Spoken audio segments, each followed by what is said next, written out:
ulimi wachimanga, wampunga, ng'ombe, nkhuku ngakhale mbewu zina zonse zimene alimi m'dziko muno akhala kuphanazo makwacha m'zaka zapitazi.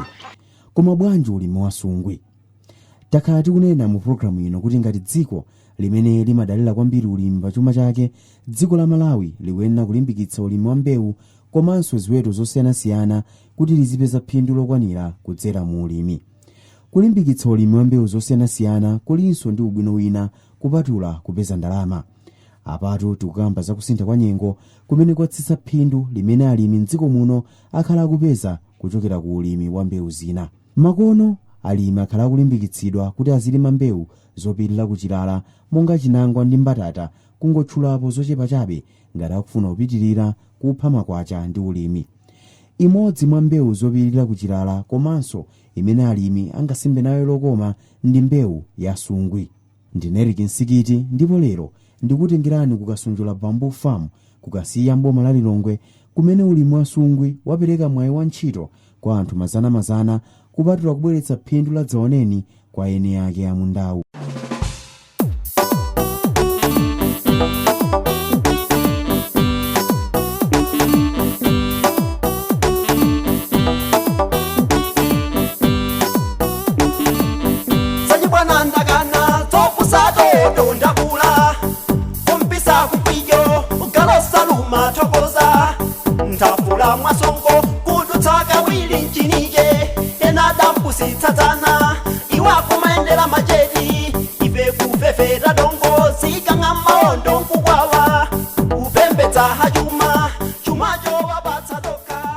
Awa ndi Lemon Nyambe, mmodzi mwa akuluakulu ku minda ya Kasonjola, Mudi ndi Khasu, kumene ntchito yodzala, kusamalira komanso kukolola sungwe ili mkati. Koma kodi mlimi ndikuphati makwacha kudzera mu ulimi wa sungwe? Ulimi wa sungwe ukuthekadi. Mu nthawi yakale anthu amalima sungwe cholinga choti apangire milimo. Koma pano pataona kuti sitingagwiritsenso sungwe ngati milimo mnthawi ino chifukwa zinthu zikusintha. So naganiza zoti sungwe yomweyo imene anthu amayiseweretsa tikhoza kuipanga chinthu chimene ndi chatsopano, ijamati value addition. Chifukwa tili ndi mashini awa kuti tisandutse sungwe yomweyo imene nali yochipa tipange thabwa limene tikhoza kupangira zinthu zimene zili zodula. Zimenezi zadziwika zaka 5 zapitazo. Nde mwana zote mapanga thabwa, kupatula thabwa taona matabwa inde komano kupatula thabwa nchinanso nchiti chimene chikumatuluka mu sungwe zimenezi. Mu sungwe imene mumatulukanso ma toothpick. Masiku ambiri ambuyomo anthu timachita kuyitanitsa ma toothpick kuchoka ku China kubwera ku Malawi. Pamene kuno sungwe tili nazo ndinaona kuti tikhoza kupanga thabwa komanso tikhoza kupanga ma toothpick ndikumagwiritsa ntchito. Ndiye zonse zikati mapanga matabwa, tamva zoti mapanga matayero, mapanga ma toothpick. Zimenezi zimapita kuti pansika ndithu pali demand ya zinthu zimenezi. Kutereko ndiye kuti kafukufuku tinali tapanga kale kuti pansika tikhoza kugulitsa. Kotero kuti tikapanga zinthuzi zikumapita maloji ndi mahotelo mmene amene akuzifuna kwambiri. Matailosi ngakhale mipando olo mabedi kuphatikizanso ma toothpick. Komano kumalawi kuno kuti uchita bwanji ifo anthu amaganiza kuti tikamati ulimi wa phindu tikamanena zoti kumwina kutenga ulimi ngati business, mbewu zimene zimabwera ku maganizo a anthu koyambirira mwina chimakhala chimanga, nyemba kapena kwambiri tikakamba za commercial farming eni anthu ambiri amaona ngati ndi tea, coffee komanso fodya. Tanguti tsimikizirani zoti nsungwiso ndi mbali imodzi ya ulimi ndithu wa phindu. Ndikutsimikizireni kuti sungwe ndi ulimi wa phindu kwambiri chifukwa suvuta kavyalidwe kwake. Sungwe sifuna malo ambiri, mukhoza kuyika mbaundale amunda wanu kwina kumukulimako mbewu zina koma kwina ku sungwe zikukula. Ndipo mukavyala sungwe simudzavyalaso yayi chifukwa mukadula imapanga regenerate, imaphukiranso. So ndiye kuti muli ndi mwayi chifukwa mukakolola chaka chamawa muzakololanso, chaka china muzakolola, ikhoza kukhala mpaka zaka mwina 40 mukanakolola. Ndoti mlimi akhoza kugwiritsa ntchito nsungwe ngati malire amunda wake ndi wina komanso pa nthawi yomweyo akuphaso makwacha ni nsungwi zomwezo. Ndi zimatenga nthawi yatali bwanji kudzala nsungwi kuti uyambe no kupeza phindu? Nsungwi kawiri za chilokolo zimatenga nthawi yayitali kwambiri, mwina zaka 8 to 10 kuti yambo kugwiritsa ntchito. Koma izi za hybrid zabwera kumene ukhoza kuziyamba kukolola after 3.5 years. Koma inyo mwina mundi mwayi kuti mundi makina opangira nsungwi zimenezi kukhala ma products ena ngati kupangira matabwa, koma no mlimi oti akungolima nsungwi zimenezi koma alibe makina ngati amenewo nsika opeza kuti kuteroko kuti kubwera kwa makina uku ndikupezekeratu kwa nsika, chifukwa mlimi akadzala nsungwi zija timampitira komwe wadzalako ndikamugula nsungwi zija. Sono tikamugula ndiye kuti sopano yeye wapezeratu ndalama tibweretsa kuno ku factory ndikuyipanga process ndikupanga thabwa. Ndiye ndi mlingo utiwo ndi mbali ya nsungwi imene mumagwiritsa ntchito popanga zipangizo zosiyanasiyana ku factory. Nsungwi timakonda kugwiritsa ntchito the first 2 meters kuchokera pasi 2 meters pati imene ndiyo yofunikira kwambiri.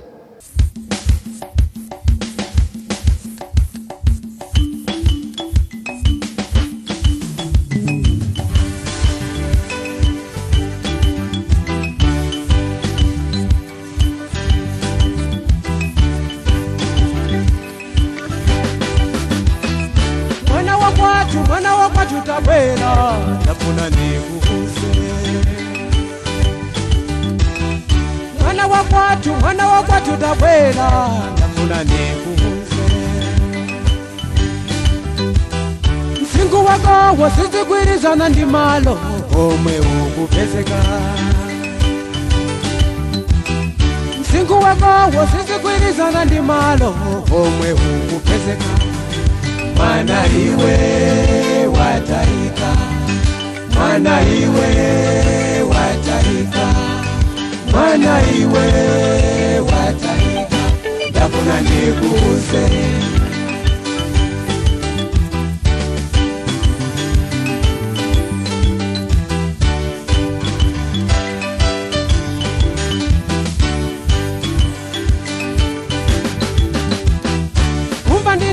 Sindina zigwiritsa ntchito koti zinaliza kumva. Kumva ndinamva sindina zigwiritsa ntchito koti zinaliza kumva. Koma lelo ndaona ndi maso anga zonse ndazimikiza. Koma lelo ndaona ndi maso anga zonse ndazimikiza. Mwana iwe wataika, mwana iwe wataika, mwana iwe wataika. Sizonjira sokufunsa kuti mlimi kuti aphe makwacha akuyenera kusakasaka njira zoti akongoletse katundu wakumunda kapena zokolola zake asanazigulitse. Mwachitsanzo, phindu limene mlimi angalipeze pogulitsa mbewu imene wangokolola kumunda ndi lochepa poyerekeza ndi phindu limene angalipeze atasintha maonekedwe kapena kukongoletsa mbewuyi. Kukamba za nsungwi kuno kumunda wakasonjola, mbewuyi akumayisintha kukhala thabwa limene akumapangira katundu osiyanasiyana monga mipando kapena matiles. Katundu yutu amagulitsidwa pa mtengo wokwera kwambiri kulekana ndi kugulitsa nsungwi imene angokolola kumene. Tsopano tatiye timve kuchokera kwa Bob Dzombe amene ndi mwini wa munda wakasonjola. Kodi iwowa ndi chiyani kwenikweni chimene anaona mu nsungwi? Peza nthawi zambiri amalawi sitimatha kuyenda, koma tikati tayenda umakaona be kuti wakaba zero wabwera. So ifedi tinalowa pa ulimi wa bambu pomwe titasinkhasinkha tinaona kuti muli zambiri zimene tingatopanga kuchokera mu bambu.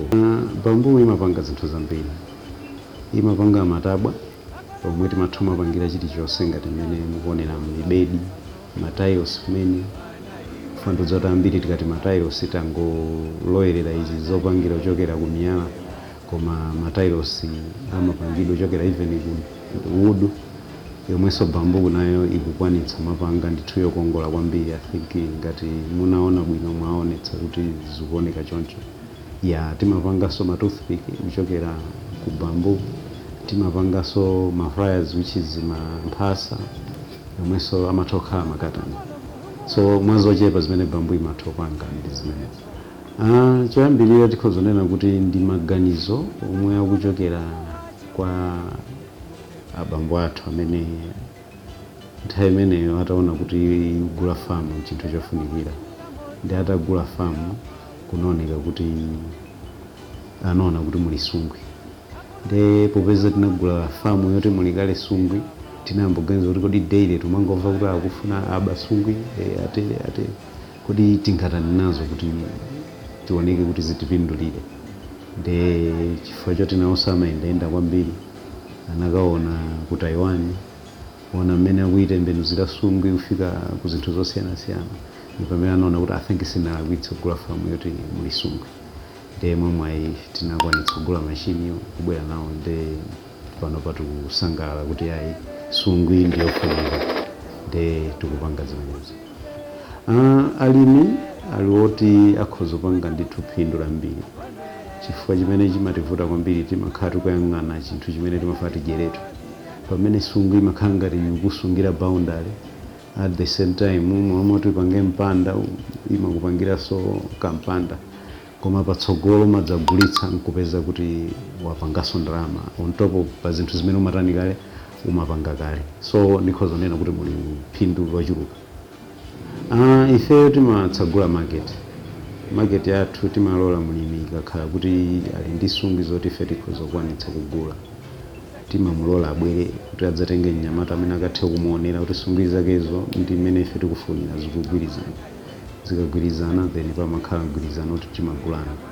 Kuti Sungwi iliyonse timagula close to 600 to 7, zimatengera ndi imene yatalikira ndi imene yafupikira. So tumagula kwa aliyense. So asakhale ndi nkhawa market ndi yambirimbiri, chifukwa tailonse imene tikupanga ndikukhulupirira kuti tikati tafika pofikapo bwinobwino mwina Africa ino kuti tipange supply matayilonse sitingakwanitse. Ndi kuti so it really tells us kuti matayilonse amene tingapange sangakwane ndi imene Sungwi zathu zilili, ndi kuti nsika ndo ambiri kuposa Sungwi zimene tili nazo. Ndipo market yake ndiyoti ife tikuchita kukanika, ndi market yambiri yoti kuti tiyang'ane muona kuti anthu ambiri amathawa matayilonse a miyala chifukwa choti amabweza hiti. Pamene yathabwa mukamuone mzungu aliyense amafuna yathabwa chifukwa choti amakhala kuti amapanga lizizi titu hiti. So mwina ndikukhulupirira kuti ndi excitement imene tili nayo, koma as time goes by we know kuti kutsogolo anthu azichotsa matayilonse a miyala ndikumafuna matayilonse amatabwa komanso a Sungwi. So ife ngati kuti tapitiratu kutsogolo, ndi imene azibwera ena mwina atipeza ife tili kale kutsogolo, koma there is potential mu zinthu za wood in such of mwina ndingonena kuti ndikuphunzitsidwa kumene tili nako. Zikuoneka ngati mwina timaphunzitsidwa mosemphana ndi kumene ulimi umayenera kukhalira, chifukwa tikayang'ana kunjako akati mulimi ndiye munthu amene amakhala olemera, kulibenso munthu wina aliyense amene amalemera popanda kuchita za ulimi. So ulimi timatanthauza kuti zinthu zambiri, it's a circle, it's a chain yomwe munthu amayenera kuti ziweto zikhalepo. Akatero sayang'ane zinthu zomerazo pamene za short term komanso za long term. Zinthu za long term ukamazitenga in a short term goal yako sipangidwa achieved, koma za short term zikhale short term komanso zikhala ndi zinthu za long term. So tikamang'ana Sungwi ndi zinthu zoti zimatha 5 years, pamene munthu wina mukanga zoti akupanga compare zinthu zimene amakolola in 4 months kumapanga compare zinthu zimene angapanga in 5 months. Sungwi sumathirira, ukati wadza amene tingadzalire ndi kuti zingoyendera mmene mvula ikuyendera. That tells kuti sinkupatsa bize, ndi chinthu chimene ukhoza kuchiyiwala kuti unachichita, koma nthawi yoti ukukolola ndi nthawi imene chimakupatsa ndalama imene sumayembekezera. Ndi kuti tiyang'ane tiona kuti mitengo imene imadzalidwa imene timapanga kuti azini tikuchita mitengo, sitimakhala ndi phindu limene timaliyang'ana ku mitengo, koma Sungwi imapangidwa so imapangidwa ndi treated as mtengo. So in that I would say kudzala Sungwi ndi chinthu chimene chikhoza kuoneka ngati chotayika lero, koma chidzampindulira nthawi imene ikubwera. So I would encourage kuti anthu ambiri atamadzala kuti azioneka kuti kutsogolo kaphindu kena kake kazithandiza. Pali panopa tinayamba ndi anthu almost 80 nde chifukwa timakhala ndi season pali panopa tachepetsa to 40 kuti mwina tingodutsa nthawi ya ulimi then tikamatero tidzabwerera ku mwina tidzafika even 100 popeza order imene makhala ikutilamula kuti pali panopa chulutsani zochita panopa chepetsani zochita. So pali panopa tikhoza kuti tili ndi anthu almost 50 amene tikugwira nawo panopa koma amachuluka amafika even 100. Tayeserapo timaiko tingapo ngati tinayesapo ku Zambia, tayesapo ku South Africa, kwina tikuyesa ku Botswana. Iyoyo ni tikhoza tikuyesa chifukwa chonena kuti ndi chinthu chimene tinalibeko kuti Malawi ikhoza mangachita zinthu ngati zimenezi. So we are assured kuti tikamafika chaka chamachi I think maiko osachepera 10 akhoza kukhala kuti mwina alirede kuti ife katundu wathu tizitumiza kumeneko. Koma nkhani ndiyo kuti tigwirane manja because kuti uchite wekha chimaoneka ngati wekha. Koma kuti boma litithandize mbali ina komanso ma embassies atithandize ndi chinthu chimene chikhoza kuoneka kuti kanthawi kochepa chipita patali. So I would encourage ndithu kuti ma stakeholders ena aone kuti kodi muli potential tani chifukwa muli ntchito komanso muli phindu limene mulimi amene amang'ana foja limene sakhoza kuona kuti kuliso kathandizo kake. So ndi phindu laliyese. Muja ndanenera kale kuti ulimi wa sungwi ndi ulimi umene anthu aliyese mwina saganiza. Chifukwa chitsanzo ndipereka kuti anthu ambiri kwamauza kuti ndimapanga zinthu za sungwi amaona ngati lawa mtunda wasalima. Seza kuti ndithu chifunika ndithu anthu ataona kuti kodi chinthu chimene chimapangika motani. Tikapanga civic educate in that way tikhanga titatsakula maso kwa aliyese amene akhoza kuona kuti I think ine munda wanga ndimangousunga chifukwa zinthu zina tumazitenga on a small scale koma timayembekeza phindu lalikulu. So ni chinthu choti munthu kukhala ndi 1 acre yako kudzala sungwi zambiri ni ndalama yoti ndi ambiri kuposa imene ungapeze kufoja. Chifukwa ngati mtengo umodzi tunena kuti it's 600 to 700 kutengera nimene watalikira. Ndiye titenge kuti pa 1 acre ndiye ni mitengo close mwina to 1000 imene ingatulowa pamenepo.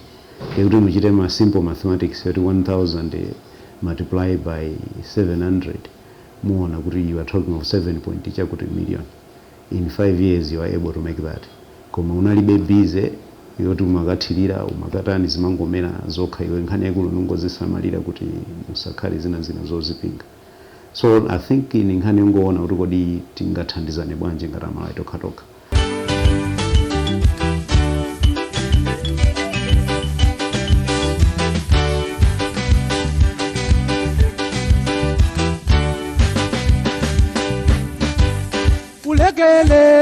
Ulekeletu kuchita mwana uzimvera makolo hako mwana wanzeru akondweretsa makolo hako mwana wopusa ambesa chisoni anakubala nafuna ndikuuze.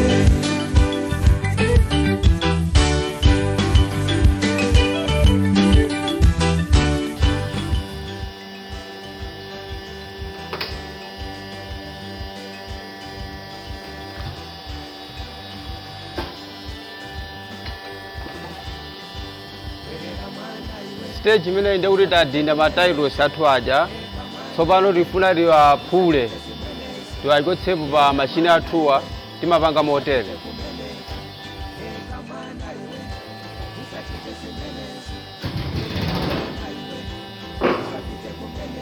Matailosi athu kuchoka pa pressing machine.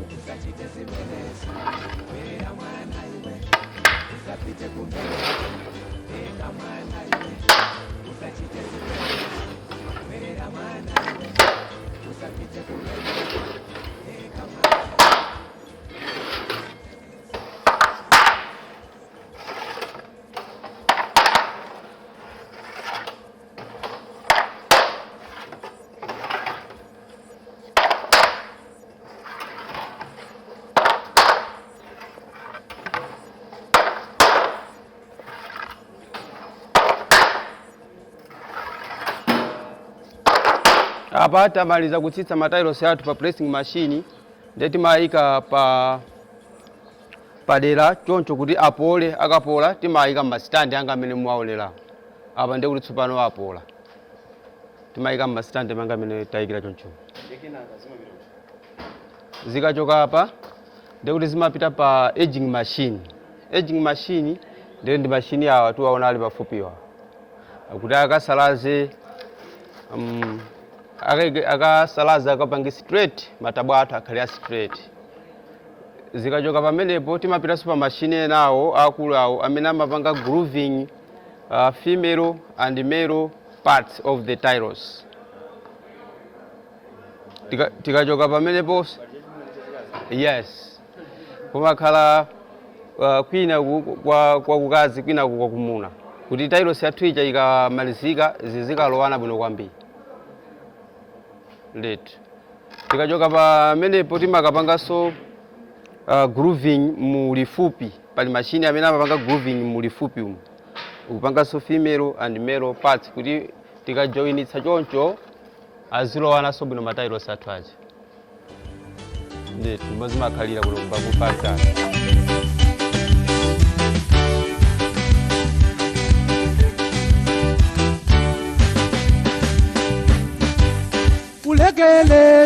Ulekeletu kuchita mwana uzimvera makolo hako mwana wanzeru akondweretsa makolo hako mwana wapusa ambesa chisoni anakubala nafuna ndikuuze.